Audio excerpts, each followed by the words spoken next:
Bom, então vamos entender um pouquinho das bases históricas da formação do espaço agrário brasileiro. Primeiro momento vai ser o processo de colonização do território brasileiro. Ok? A gente sabe que os portugueses chegaram ao Brasil em 1500. A princípio, o território não é colonizado. As primeiras décadas de presença dos portugueses no Brasil não houve colonização. Havia o extrativismo do pau-brasil sem que houvesse uma ocupação efetiva desse espaço, sem que houvesse uma delimitação, uma demarcação de áreas que fossem voltadas para a exploração econômica através da agricultura ou da pecuária. Existia uma atividade extrativista e essa atividade era feita fundamentalmente com mão de obra indígena. Havia uma integração dessas áreas de extrativismo com as áreas portuárias, que eram os grandes elos de ligação do Brasil com o exterior. A partir mais ou menos de 1530, os portugueses passam a se interessar, vão passar a desejar implantar um sistema de colonização no Brasil. Por que implantar esse sistema de colonização? Havia uma preocupação de que houvessem invasões estrangeiras e havia um interesse de explorar economicamente mais essas terras, uma vez que outros negócios portugueses, principalmente com a região das Índias Orientais, já não iam tão bem. Então, explorar economicamente o território brasileiro que pertencia a Portugal, que o havia reconhecido, havia conquistado, né? Para a gente não usar o termo descoberto, já que aqui já existiam povos antes da chegada dos portugueses. Esses portugueses, então, vão criar um sistema de colonização baseado na perspectiva de desenvolver uma atividade econômica que atraísse pessoas para o Brasil e essas pessoas pudessem ocupar esse espaço, explorar esse espaço e, ao mesmo tempo, enriquecer a metrópole. O território da linha do Tratado de Tordesilhas até a costa do Oceano Atlântico, ele foi dividido em enormes extensões de terra, em faixas de terra divididas por linhas horizontais, linhas paralelas, que nós chamamos de capitanias hereditárias. Essas capitanias hereditárias eram entregues aos chamados capitães donatários, né, que tinham a tarefa de proteger, tinham a tarefa de desenvolver, tinham a tarefa de explorar economicamente essas capitanias. Logicamente que essas faixas de terra eram enormes e que esses donatários não conseguiriam cumprir sua missão com êxito sozinhos. O que eles fizeram?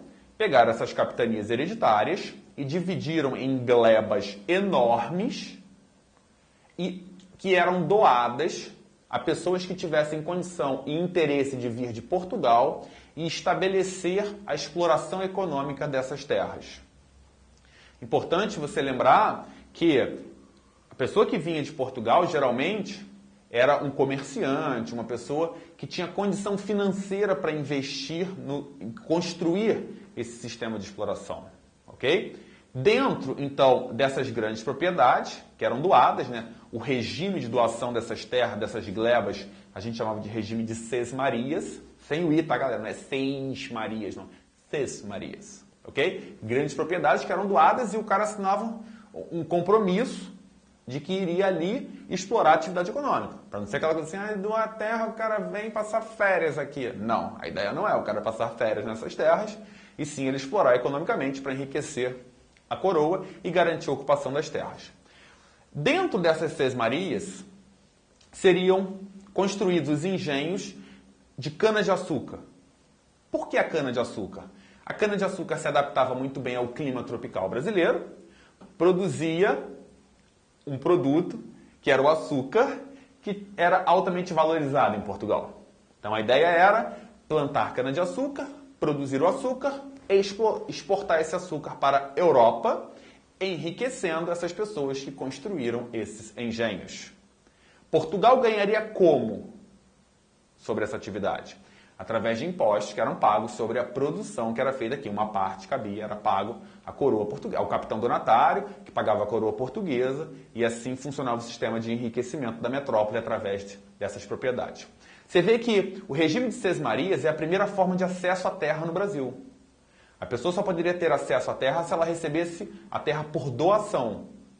E essa doação era sempre feita baseada, Essa doação era sempre feita baseada em grandes propriedades.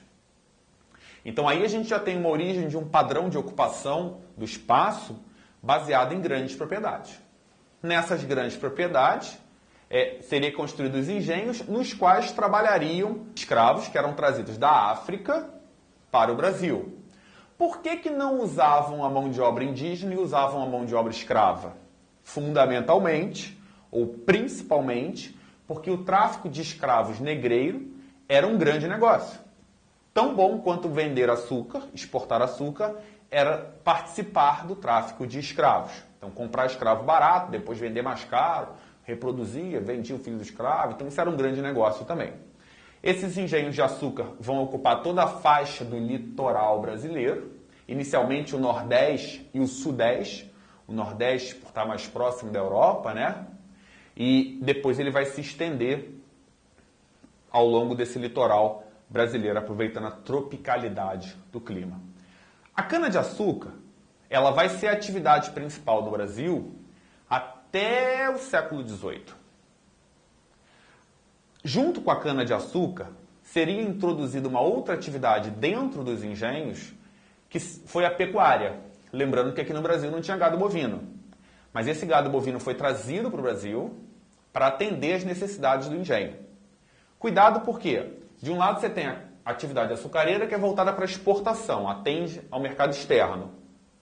Por outro lado, você tem a pecuária, que funciona dentro do engenho também, ocupa as áreas do interior do engenho, já que ela não era para ser exportada, e essa pecuária tem a finalidade de atender as necessidades do engenho, atender as necessidades do mercado interno brasileiro. Então, existem objetivos diferentes em relação a essas duas atividades.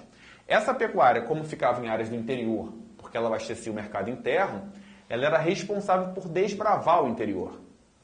Os primeiros caminhos para a ocupação do interior foram abertos pela atividade pecuária, que fornecia para os engenhos couro, carne, leite e moviam algumas máquinas e alguns engenhos também.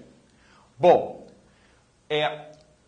em 1822, aí a gente já está falando do século XIX, né? Essa atividade açucareira ela tem um ciclo de crescimento até o século XVIII. No século XVIII ela entra em crise, mediante a concorrência com outros fornecedores internacionais, com a beterraba europeia. Então, o açúcar da cana ele vai gradativamente ganhando concorrente, o açúcar vindo de outros produtos e sendo plantado também em outros lugares, né? Nas Antilhas. Depois você vai estudar isso na sua aula de história, você assiste o videozinho de história sobre isso.